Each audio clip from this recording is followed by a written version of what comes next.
ഇന്നത്തെ കാലത്ത് നമ്മൾ യൂസ് ചെയ്യുന്ന ഫോൺ മുതൽ വാച്ച് വരെ സ്മാർട്ട് ആണെന്ന് വിചാരിക്കുന്നത് നമ്മൾ എന്തിനു വന്നു വീട് വരെ സ്മാർട്ട് ആയി തുടങ്ങി. അപ്പൊ നമ്മൾ ഡെയിലി യൂസ് ചെയ്യുന്ന ഹെൽമെറ്റ് സ്മാർട്ട് ആയാലും. യെസ് ഗൈസ്, ഇന്ന് നമ്മൾ സംസാരിക്കാൻ പോകുന്നത് എന്റെ കയ്യിൽ ഇരിക്കുന്ന ഈ ഹെഡ്ഫോക്സിന്റെ സ്മാർട്ട് ഹെൽമെറ്റിനെ പറ്റിയാണ്. കുരുവി കൂട്ടും പോലെ കൂട്ടിയെല്ലാം മുക്കത്തുട്ട് കുതിര പോലെ പാഞ്ഞു വേണ്ടതെല്ലാം പുള്ളിക്കെട്ട്.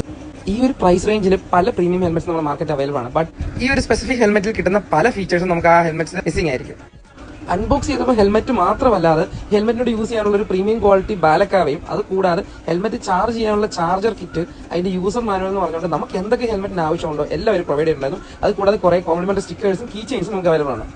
ലോങ് റൈഡ് പോകുന്നവർക്ക് ഒരു ഫുൾ ഫേസ് ഹെൽമെറ്റ് ആയിട്ടും ലോക്കലി യൂസ് ചെയ്യാൻ ആഗ്രഹിക്കുന്നവർക്ക് കൺവേർട്ട് ചെയ്ത് ഹാഫ് ഫേസ് ഹെൽമെറ്റ് ആയിട്ട് നമുക്ക് ഹെൽമെറ്റ് യൂസ് ചെയ്യാം. ആൻഡ് ഈ ഹെൽമെറ്റിന്റെ ഒരു കിടിലൻ ഫീച്ചറാണ് ഈ ഹെൽമെറ്റിൽ ഇൻബിൽഡ് ആയിട്ട് വരുന്ന ഈ സെക്കൻഡറി സൺവൈസർ. ആൻഡ് ഇതിന്റെ ടോപ്പ് ഫീച്ചറാണ് ഞാൻ പറഞ്ഞുകൊണ്ടിരുന്ന പോലെ ഇത് നമ്മുടെ മൊബൈലായിട്ട് കണക്ട് ചെയ്ത് സ്മാർട്ട് ഹെൽമെറ്റ് ആക്കാന്നുള്ളത്. ഇതിന് സൈഡിൽ കൊടുത്തിരിക്കുന്ന 3 സ്വിച്ച് യൂസ് ആണ് നമ്മൾ സ്മാർട്ട് ഹെൽമെറ്റ് കൺട്രോൾ ചെയ്യുന്നത്.